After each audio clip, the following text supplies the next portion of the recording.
Good morning everyone. तो आज हम लोग स्टार्ट करेंगे प्रीवियस ईयर का कुछ क्वेश्चंस को देखते हैं।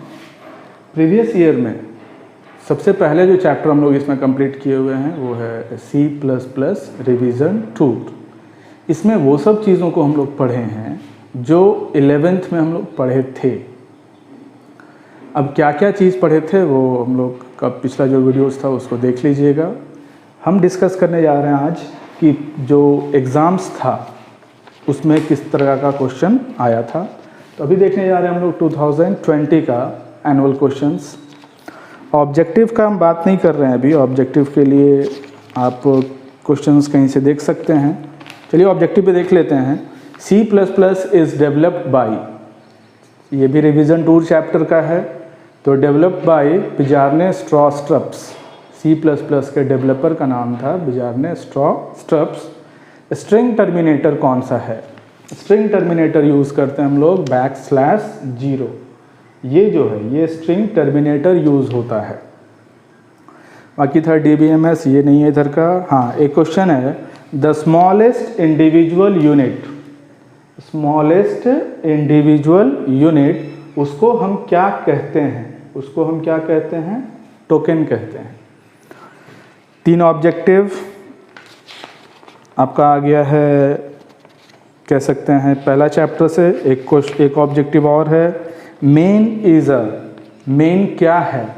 मेन जो हम लोग लिखते हैं वो क्या है? तो मेन एक फंक्शन है। Correct answer is function. एक क्वेश्चन और है अ सेट ऑफ लॉजिकल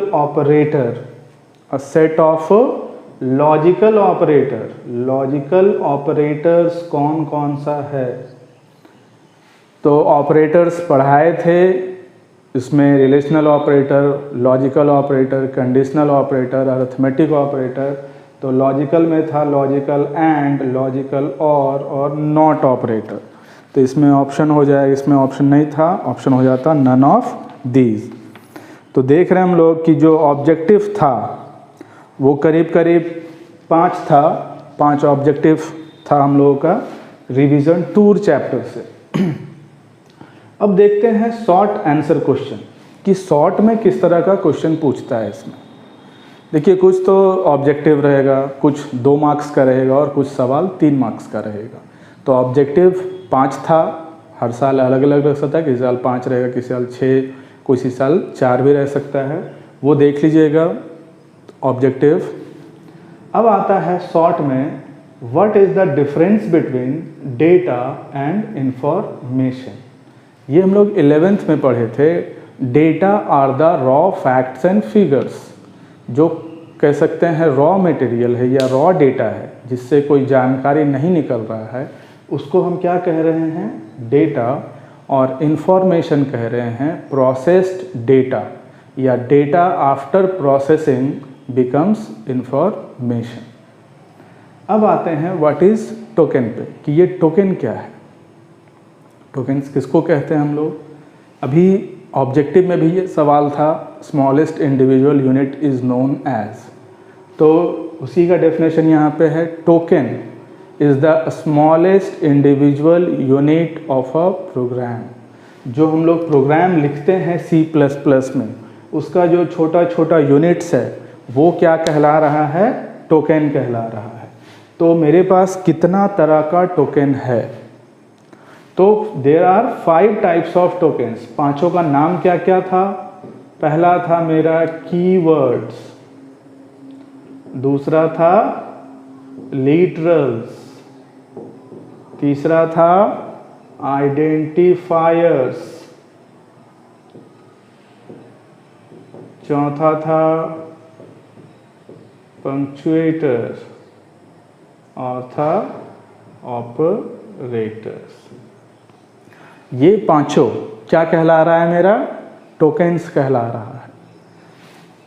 तो ये 2 मार्क्स का था। टोकन्स का definition, token is the smallest individual unit, right the names of different types of tokens. तो ये सब क्या है आपका? Different types of token. ये सबको भी याद कर लीजिएगा। व्हाट इज कीवर्ड, इस तरह का सवाल भी आता है। Explain identifier, what are operators, what are tokens. तो इस तरह का देख लीजिएगा, सबका डेफिनेशन याद कर लीजिएगा। अब आता है write the difference between unary operator and ternary operator. अब आते हैं ऑपरेटर्स पे। तो हम लोग ऑपरेटर पढ़े थे, ये एक तरह का कह सकते हैं कोई एक्शन परफॉर्म करता है, ट्रिगर की तरह काम करता है। तो 3 कैटेगरीज में ऑपरेटर को बांटा गया था, यूनरी ऑपरेटर, बाइनरी ऑपरेटर और टर्नरी ऑपरेटर। यूनरी ऑपरेटर, जो यूनरी ऑपरेटर था, ये एक्ट करता है सिंगल ऑपरेंड पे, जिसके अंदर आ रहा था unary plus, unary minus, increment operator, decrement operator, address of operator, ये सब जो ऑपरेटर था वो किसके अंदर था? यूनरी। तो डिफरेंस क्या है? Unary operator acts upon single operand. ये जो एक्ट होगा वो किस पे एक्ट होता है? सिंगल, मतलब एक ऑपरेंड पे। जैसे x है तो यहाँ पे हम एंड x लिख सकते हैं, ये एड्रेस ऑफ ऑपरेटर था। प्लस प्लस a ये लिख सकते हैं, सिर्फ प्लस a ये भी लिख सकते हैं, ये यूनरी प्लस था, ये इंक्रीमेंट ऑपरेटर था। लेकिन आप इस प्रकार से नहीं लिख सकते हैं a प्लस, ये गलत है, क्योंकि ये जो प्लस आ गया अब ये बाइनरी हो गया, इसमें 2 ऑपरेंड चाहिए, a प्लस b चाहिए, a प्लस 5 चाहिए, जो भी होगा। ये जो बाइनरी हो गया मतलब ये किसके बीच में? 2 के बीच में ये ऑपरेट होगा। तो जो सिंगल पे ऑपरेट हो रहा है उसको हम क्या कह रहे हैं? Unary operator. और टर्नरी किसको कहेंगे हम लोग? जिसके लिए 3 ऑपरेंड चाहिए। तो ये इकलौता ऑपरेटर है, ये दैट इज कंडीशनल ऑपरेटर। इसका दूसरा नाम क्या है? कंडीशनल। कंडीशनल बोलिए या टर्नरी ऑपरेटर बोलिए। ये 3 ऑपरेंड पे काम करता है, 3 ऑपरेंड, एक यहाँ रहेगा, एक यहाँ और तीसरा यहाँ। कैसे काम करता है? अगर ये एक्सप्रेशन इवेलुएट जो करेंगे वो अगर ट्रू है तो पहला वैल्यू, और फॉल्स है तो दूसरा वैल्यू। हम लोग देख चुके हैं, इसका डिटेल में आप जैसे मान लीजिए इफ़ x ग्रेटर देन 50, अब यहाँ मान लेते हैं 100 है और यहाँ मान लेते हैं 200 है, और ऊपर में x का कोई वैल्यू ले लेते हैं। ऊपर में क्या मान ले रहे हैं? चलिए x बराबर मान लेते हैं 25 है। तो यहाँ आके ये चेक करेगा, मान लेते हैं इधर y का वैल्यू हम देख रहे हैं। अब इधर से कौन सा वैल्यू जाएगा y में? तो अगर x कितना लिए हुए हैं? 25, तो 25 क्या 50 से बड़ा है? नहीं है, फॉल्स हो गया है। तो फॉल्स हो गया है तो ये जो रिटर्न करेगा ये किसका जगह था? ट्रू का। और ये किसका जगह था? फॉल्स का। तो y के पास क्या वैल्यू आएगा? y के पास 100 आएगा या 200 आएगा? जब x का वैल्यू 25 है तब। तो यहाँ लेके आइए इसको, यहाँ क्या है ये 25, क्या ये ग्रेटर है? नहीं है, फॉल्स हो गया। तो फॉल्स है तो y का वैल्यू क्या होल्ड करेगा? 200। और अगर यहाँ पे हम यूज़ कर लेते हैं 65, तो 65 हो गया, अब तो ये ट्रू है, तो अब ये वैल्यू कितना देगा y का? 100। तो ये है मेरा कंडीशनल ऑपरेटर जो कैसे काम कर रहा था। ये इसका वैल्यू पे डिपेंड करता है। अगर ये इवैल्यूएट हो रहा है ट्रू में तो फर्स्ट वैल्यू, फॉल्स हो रहा है तो सेकेंड वैल्यू। तो ये था हम लोगों का शॉर्ट क्वेश्चंस। तो चलिए कुछ देखते हैं। लॉन्ग में एक आउटपुट था, वो भी देख ही लेते हैं आउटपुट किस प्रकार से आया था 2 मार्क्स के लिए।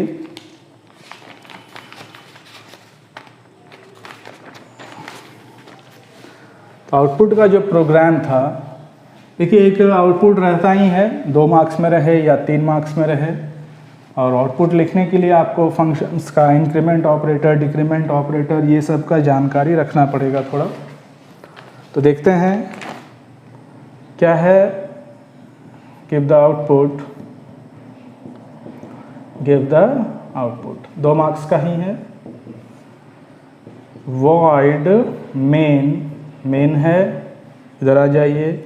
इंट x, फॉर लूप चलाया हुआ है, x equals to 1, x less than equal to 12, x into equals to 2। और यहाँ किया हुआ है सी आउट x और यहाँ किया हुआ है एंड l और ये हो गया है 1। इसका आउटपुट लिखना है कि इसका आउटपुट क्या आएगा। चलिए देखते हैं आउटपुट कैसे कैलकुलेट करना है इसका। तो देखिए ये लूप है, फॉर लूप है, जिसमें x एक वेरिएबल लिया हुआ है, जिसमें वैल्यू कितना डाला हुआ है, शुरू में 1 डाला हुआ है। ये 1 यहाँ आएगा, चेक होगा, 1 लेस देन 12 है, सही है। अब ये नीचे आएगा, क्या प्रिंट करेगा, पहले 1 और ये एंड एल लाइन को ये क्या करवाएगा, चेंज कर देगा। अब ये 1 कहाँ चला जाएगा, इसके पास, तो ये क्या हो जाएगा, x, इस लाइन का क्या मतलब है, इसका मतलब है x equals to x into 2। तो x कितना था मेरा, 1 था, 1 ही था ना यहाँ पे। तो आ जाते हैं यहाँ पे, 1 था तो 1 into 2, x equals to x into 2 हो गया। तो ये कितना था, 1 और ये 2, इसका वैल्यू कितना हो गया, 2। ये यहाँ आएगा और आके चेक होगा, 2 तो प्रिंट करेगा 2, फिर ये कहाँ आएगा, ऊपर। अब ये क्या हो गया है, x मेरा इस बार कितना हो चुका है, 2 इंटू 2, ये क्या देगा, 4। तो इस बार क्या आएगा, 4। फिर ये चलेगा ऊपर, इस बार कितना हो गया, 4 इंटू 2 कितना हो गया, 8। कब तक होगा, जब तक x का वैल्यू क्या रहेगा, 12 या 12 से कम। इस बार कितना हो गया x का वैल्यू, x है ये वाला मेरा 8 तक, जो आ रहा था वो था मेरा 1 2 4 8, ये था इसका आउटपुट। अब देखते हैं कुछ लॉन्ग क्वेश्चन में क्या था इस चैप्टर से। तो लॉन्ग क्वेश्चन में था write a program in C++ to find the sum of 5 odd numbers. क्या करना है, write a program in C++ to find the sum of any 5 odd numbers. Sum of any 5 odd numbers, user से कोई भी 5 number लेना था odd numbers का और उसको जोड़ना है। तो चलिए हेडर फाइल तो लगेगा, स्टार्ट करते हैं void main। अब हमको यूज़र से ऑड नंबर लेना है, ठीक है। तो उसको हम लोग चेक कर लेंगे कि वो नंबर ऑड है या नहीं है।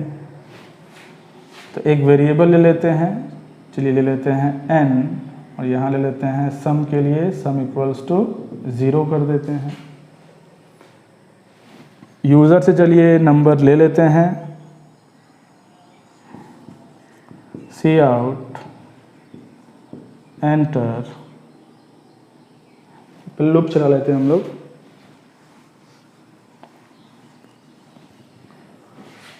तो लूप चलाने के लिए क्या यूज़ करते हैं, इंट n और s equals to 0। For loop चलाते हैं, int i equals to 1, i less than equals to 5, i plus plus. ये 5 बार यूज़र से नंबर मांग रहे हैं। C out enter any number, या एंटर एनी ऑड नंबर कर देते हैं, एंटर एनी ऑड नंबर्स। और इसको सी इन करवा लेते हैं, किस में, एन में। जो एन दिए हैं हम लोग, इसको जोड़ के रखते जाइए। एक सम जो वेरिएबल था s इक्वल्स टू क्या कर देते हैं हम लोग, यहाँ चेक कर लेते हैं कि नंबर सही में ऑड डाला है कि नहीं। तो if n modulo 2 equal to 1, तो ये क्या हो गया, ऑड हो गया। अगर ये नहीं होता है तो इवन हो जाएगा। तो अगर ये ऑड हो गया है तो यहाँ क्या लिख दीजिए, s equals to s plus n। क्या किए हैं, यूज़र से एक नंबर लिए, उस नंबर को किस में स्टोर किए, n में। अब यहाँ आके चेक कर ले रहे हैं कि वो सही में ऑड नंबर डाला है या नहीं डाला है। तो if n modulo 2 equal to 1, अगर ये 2 से नहीं कट रहा है, कट जाता तो रिमाइंडर क्या आता मेरा, 0 आता, नहीं कट रहा है तो रिमाइंडर क्या आ रहा है 1। तो ये ऑड नंबर दिया, तो ऑड नंबर को क्या किए हैं 0 में जोड़ के किस में डाल दिए हम लोग, एस में। अगर ये इवन हो गया किसी में तो वो नहीं जुटेगा। यहाँ आने के बाद अब आप प्रिंट करवा दीजिए, see out sum of odd numbers equals to, किस में है वैल्यू, एस में है, और यहाँ गेट सी एच, और ये हो गया बंद। देखिए इसको और भी तरीका से बना सकते हैं, ऐसा नहीं कि यही एक तरीका होगा, अपना लॉजिक भी लगा सकते हैं। करना क्या है हमको, 5 नंबर ऑड नंबर लेना है। आप डायरेक्ट 5 वेरिएबल ले लीजिए, यूज़र से नंबर ले लीजिए।